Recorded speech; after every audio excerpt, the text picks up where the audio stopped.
도마서 5장 12절에서 15절까지. 그 로이드 존스 목사님은 이 도마서 5장을 노마서의 심장부다 이렇게 말하기도 했어요. 노마서의 심장부다. 그만큼 도마서 5장은 도마서 전체에서 중요하다라고 하는 뜻이죠. 이 도마서 5장만 분명하게 이해를 해도 흔들리지 않습니다. 신앙은 지식이 신앙은 아니에요. 그러나 신앙의 지식 부분이 굉장히 중요합니다. 그냥 머리로만 아는 것이 아니라 충분히 이해하는 것이에요. 충분히 이해하는 것. 그런 부분에 있어서 이 도마서 5장은 아주 중요한 그런 위치를 차지하고 있죠. 사도 바울은 왜 예수 그리스도가 구원자가 될 수 있느냐? 그걸 뭘로 설명을 하는가 하면 대표의 원리를 가지고 설명을 합니다. 대표의 원리. 예수 그리스도를 통한 이 구원의 대표. 예수 그리스도를 통한 이 구원은 바로 대표의 원리. 그 다음에 연대의 원리. 우리가 연대 책임 이렇게 하죠. 연대의 원리에 따라서 하나님이 정하신 법이다 라고 하는 것입니다. 그래서 오늘 본문에 보면 이 한 사람, 이런 것이 이 본문 가운데 10번 이상이 나와요. 한 사람의 범죄, 한 사람의 의, 한 사람으로 말미암아 또 한 사람 때문에 이런 말씀들이 계속해서 나옵니다. 그러니까 이 죄라고 하는, 인간이 죄인이 되었다고 하는 것은 내가 죄를 지었기 때문에 죄인이 아니라 그 한 사람으로부터 지금까지 본질적으로 죄인이라는 뜻이에요. 또 우리가 의롭게 된 것도 내가 의를 행해서 의롭게 된 것이 아니라 예수 그리스도로 말미암아 내게 주신 하나님의 의, 하나님께서 내게 주신 선물로서의 의, 그 의 때문에 내가 의인이 되었다는 것입니다. 또 한 사람으로 말미암아 죄인이라고 하는 이 하나님의 판결은 누구도 뒤집을 수가 없어요. 이걸 누구도 취소시킬 수가 없어요. 죄인이에요. 죄를 지었기 때문에 죄인이 아니라 그냥 죄인이에요. 마찬가지로 예수 그리스도로 말미암아 우리가 의롭게 되었다라고 하는 것도, 이것도 결정된 것을 누구도 취소하지 못합니다. 누구도 이걸 흔들 수가 없어요. 왜? 대표가 이겼고 그 다음에 우리가 이겼기 때문에 그렇습니다. 고린도전서 15장에 이 부활에 대해서 말씀할 때 이걸 잘 설명해 주고 있어요. 우리가 비행기를 탔어요. 그런데 비행기 조종사의 손에 그 비행기 탄 사람들의 생명이 달려있죠. 조종사가 잘 해야 돼요. 조종사가 잘 운전하고 가면 잘 갈 것이요. 잘 운전 못하면 거기 탄 사람들이 다 망할 것이요. 가정도 그렇지 않습니까? 가장이 잘하면 참 가족이 다 살지만 그 잘못하면 가족이 다 어려움을 겪어요. 군대 생활할 때도 한 사람이 잘하면 부대가 모범부대가 돼가지고 표창도 받지만은 한 사람이 잘못하면 전부 다 기합을 받아요. 이게 대표의 원리입니다. 자, 축구 경기를 합니다. 우리나라하고 다른 나라하고 해요. 우리는 열심히 우리나라를 응원합니다. 왜 그래요? 그들이 우리 대표이기 때문에. 나는 대한민국 국민이고 그들은 우리의 대표고. 그래서 그들이 잘 뛰어서 이겼어요. 그럼 누가 이긴 거예요? 내가 이긴 거예요. 그들이 이긴 것이기도 하지만 내가 이긴 거예요. 그래서 내가 이겼다고 생각하고 아주 기뻐하죠. 환호하죠. 그게 마찬가지로 이 인간에게 주어진 이 죽음의 형벌, 또 예수 그리스도로 말미암아 주어진 영원한 생명도 똑같습니다. 아담 한 사람으로 말미암아 죄가 들어왔고 그 죄로 말미암아 사망이 모든 사람에게 왕노릇하게 되었다. 모든 사람에게 이르게 되었다. 죽음은 왕이에요. 폭군이에요. 폭군. 죽음은 모든 걸 뺏어가요. 어떤 것도 인간에게 남겨놓지 않습니다. 그래서 이 죽음이라고 하는 것은 모든 걸 상실하는 겁니다. 모든 걸 상실하는 것. 그 다음에 죽음은 심판으로 이어진다는 면에서 이 죽음이라고 하는 것은 대단히 중요한 겁니다. 그러니까 인간의 죽음은 그냥 죽음으로 끝나는 것이 아니라 사람이 죽는 것은 정한 것이요. 그 후에는 심판이 있기 때문에 이 죽음의 문제가 해결돼야 되는 거예요. 그러면 그 죽음은 어디로부터 왔느냐? 바로 죄로부터 왔다. 그래서 죄의 문제가 해결되지 않고서는 죽음의 문제도 해결이 되지 않고 심판의 문제도 해결이 되지 않고 결국은 형벌에 이르게 됩니다. 중요한 것은 이 죄가 어떻게 처리되었는가. 근데 문제는 뭐냐면은 인간은 인간의 죄를 스스로 처리할 수가 없어요. 죄 용서를 받는 경우가 아니고 나서는 다른 길이 없어요. 그냥 죄인일 뿐이에요. 그래서 죄인은 결국은 사망의 왕노릇한 겁니다. 평생토록 죽음이 그 사람을 주장하다가 결국 죽음으로 끝나고 결국은 영원한 저주 가운데 들어가는 거예요. 그래서 죄 문제를 해결하는 것이 이게 얼마나 중요한지 모릅니다. 이것만큼 시급한 게 없어요. 이것만큼 중요한 게 없어요. 성경은 말하기를 모든 사람이 죄를 지었으므로 사망이 모든 사람에게 이르게 되었다. 이것은 유대인에게나 이방인에게나 또 문화인에게나 아니면 미개한 사람들에게 이건 똑같이 임하는 것이다.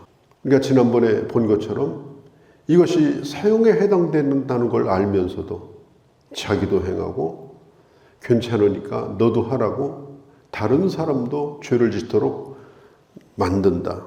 그게 인간의 현실입니다. 자, 이런 운명 가운데 있는 이 인간에게 임한 하나님의 놀라운 은혜에 대해서 말하고 있는 것이 바로 오늘 본문이에요. 자, 15절에 보면 15절에 더욱 하나님의 은혜와 더욱 하나님의 은혜. 그러니까 이렇게 처참하고 이렇게 절망적인 이 죄와 사망의 문제는 인간에게 있어서 어마어마한 문제잖아요. 이걸 어떻게 해결합니까? 근데 성경이 뭐라고 얘기하느냐? 그것보다 더욱 큰 은혜가 임했다. 충분히 임했다. 넘치도록 임했다. 차고 넘친다. 그게 15절에 더욱 하나님의 은혜. 그 다음에 15절의 끝에 많은 사람에게 넘쳤다. 겨우 턱걸이 하는 것이 아니라 충분하게 죄와 사망으로부터 건져낼 정도로 넘쳤다. 또 17절에도 은혜와 의의 선물을 넘치게 받았다. 그리고 20절에 더욱 넘쳤나니. 그러니까 하나님의 은혜는 어떤 은혜입니까? 이 죄와 사망을 덮고도 넘치는 은혜입니다. 덮고도 넘치는 은혜. 겨우 덮는 정도가 아니라 적시는 정도가 아니에요. 가뭄을 면하는 정도가 아니에요. 홍수가 난 거예요. 충분한 거예요. 그게 바로 넘쳤다는 말의 의미인 것입니다. 우리가 기억할 것은 하나님이 우리에게 주시는 구원은 구원받기에 충분한 것입니다. 구원받기에 충분한 것. 그리고 오늘 율법에 대해서 나오는데요. 20절에 율법이 들어온 것은 범죄를 더하게 하려 함이라. 그러나 죄가 더한 곳에 은혜가 더 넘쳤다. 율법의 역할은 죄를 죄되게 하는 겁니다. 죄를 더욱더 죄의 색깔을 확실하게 드러내도록 하기 위해서 긴가민가하지 않고 분명한 죄로 확실하게 드러내게 하기 위해서 율법을 주신 거예요. 그리고 그 죄가 드러났어요. 죄가 드러난 만큼 그 죄를 드러내놓고 야 나는 책임 못 져. 알아서 죽어. 알아서 심판받아. 그렇게 하면 어떻게 됩니까? 죄는 다 드러내놓고 수습도 안 되고 이러면 더 큰 절망이죠. 그렇게 죄를 드러내신 다음에 차고 넘치는 죄에 더 차고 넘치는 더 큰 은혜로 오늘 20절에 보니까 더욱더 넘치게 하셨다. 이 말은 은혜를 더 많이 받기 위해서 더 큰 죄를 져야 된다 이것이 아니에요. 내가 큰 죄인이라는 사실을 깨닫고 알수록 내게 주시는 은혜도 크다. 이 세상은 모든 사람이 다 죄인이에요. 하나는 드러난 죄인, 하나는 드러나지 않은 죄인, 하나는 안 잡힌 죄인, 하나는 붙들려가지고 들어가 있는 죄인. 법 다 지킨 사람이 어디 있어요? 모두 우리는 죄 가운데 살아가는 거예요. 그런데 그것을 내가 크게 죄인이라는 사실을 인정하고 그리고 하나님의 은혜를 붙든 사람에게 예수 그리스도를 통해서 주시는 그 은혜를 붙든 사람에게 그 모든 것을 완전히 덮어버릴 뿐 아니라 차고 넘치도록 은혜를 주신다. 그게 오늘 이 본문의 말씀입니다. 율법은 죄를 더 하는 것이다. 그러면 율법이 오기 전에 율법이 있어야 심판받느냐? 아니에요. 소돔 고모라의 심판도 율법 이전에 받은 심판이에요. 노아의 심판도 율법 이전에 받은 심판이에요. 율법 이전에도 죄는 죄고 율법 이외에도 죄는 죄예요. 근데 사람들이 하도 인정을 안 하니까 율법을 주셔가지고 아주 죄의 색깔을 빨갛게 만들어 버렸어요. 누구도 변명하지 못하게, 누구도 핑계하지 못하게. 그러나 그 죄가 그 사람을 절망시키는 것이 아니고 그 절망을 끝에 십자가를 붙들도록 해주는 것이 바로 율법의 역할입니다. 그래서 율법 자체만 가지고는 복음이라고 볼 수가 없지만 인간을 구원하는 큰 구원의 역사, 인간을 구원하는 큰 구원의 역사 속에서 율법을 볼 때는 율법도 바로 하나님이 주신 은혜의 수단이다. 정죄해가지고 끝장내려고 하는 것이 아니라 죄를 죄에 대게 해서 그 죄인을 구원하기 위해서 바로 우리에게 율법을 주셨다. 이걸 꼭 기억을 해야 됩니다. 이 분명한 지식이 아주 필요해요. 이게 분명하지 않으면 꼭 이상한 소리를 하고요. 헷갈리는 소리를 하는 거예요. 그리고 이상한 생각을 가지고 예수를 믿어요. 내가 뭘 하나님한테 잘 보여가지고 구원받는 것처럼 열심히 애쓰고 노력해가지고 내가 구원에 도달하는 것처럼 우리가 지난 시간에 본 것처럼 주님은 우리가 죄인 되었을 때 또 우리가 연약할 때 우리가 하나님을 모르고 있을 때 주님이 이미 우리를 구원하신 겁니다. 경건치 아니할 때 구원하신 거예요. 그리고 우리의 모든 죄를 예수 그리스도에게 전가시킨 거예요. 전가. 그냥 사라진 것이 아니라 그 죄를 떠다가 예수 그리스도에게 전가시켰어요. 그리고 예수 그리스도께서 그 죄를 받으셔서 그 죄를 위해서 죽으신 거예요. 내 죄가 저절로 땅속에 묻힌 게 아니에요.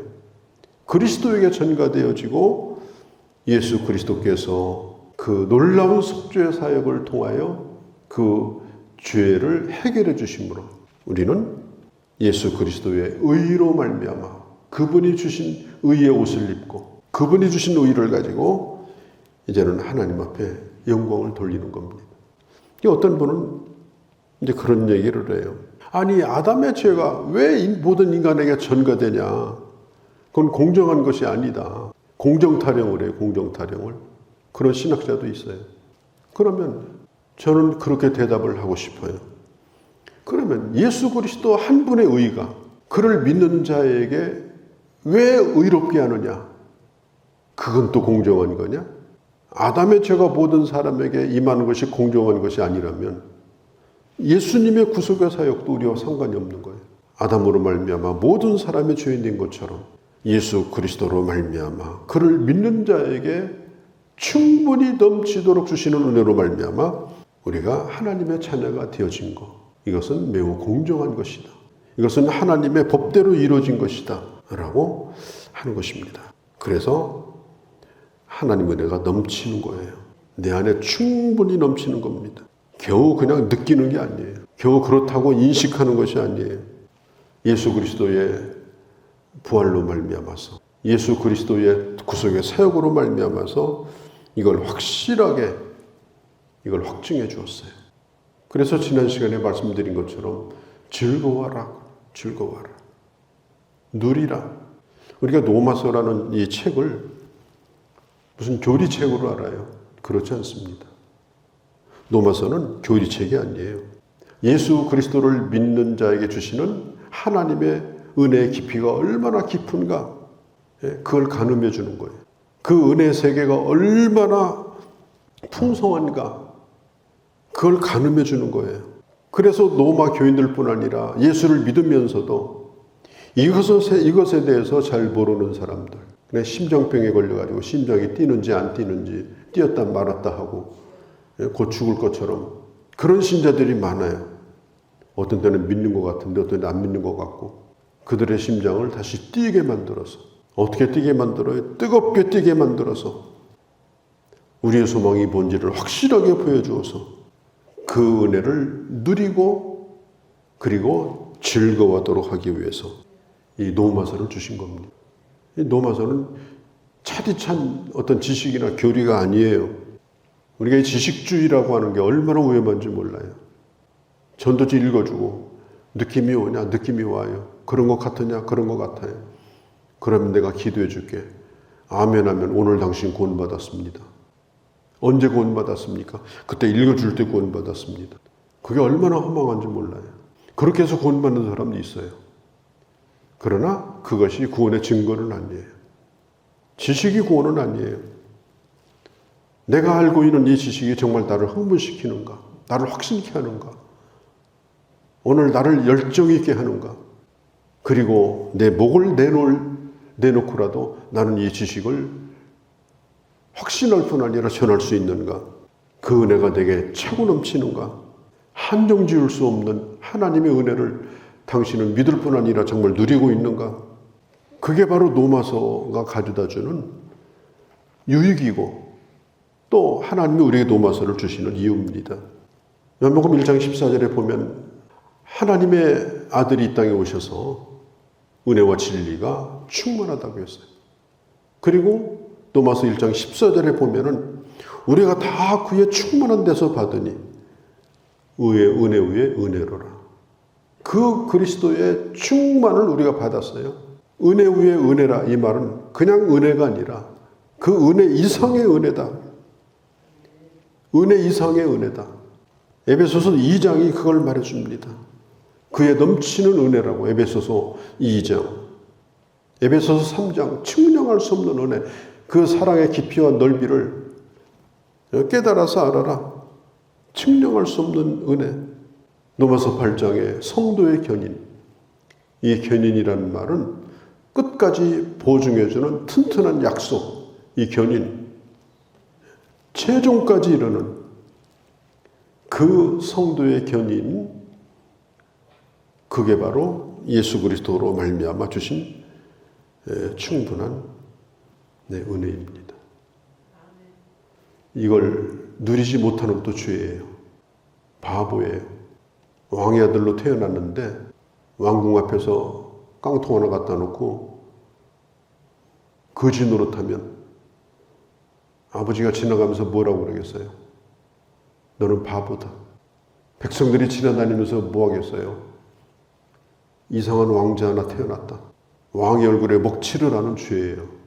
그러니까 하나님의 은혜를 누리지 못하고 그 은혜 가운데 살지 못하고 그 풍성을 내가 이 세상에 보여주지 못하고 마치 길가에 구걸하는 사람처럼 그렇게 살아간다면 삶도 그렇고 기도하는 것도 그렇고 태도도 그렇고 그렇게 살아간다면 그게 죄가 될 수 있다.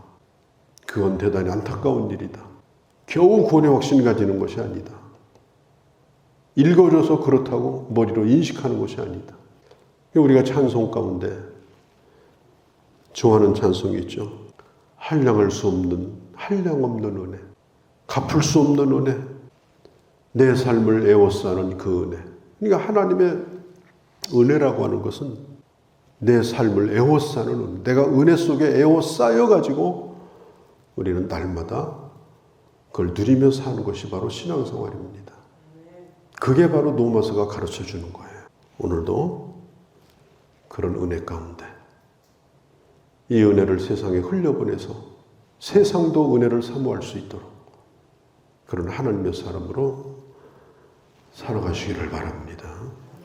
거룩하신 우리 아버지 하나님, 오늘도 저희들 노마서 5장 말씀을 계속해서 보았습니다. 한 사람으로 말미암아 죄가 세상에 들어왔고 사망이 모든 사람을 지배했습니다.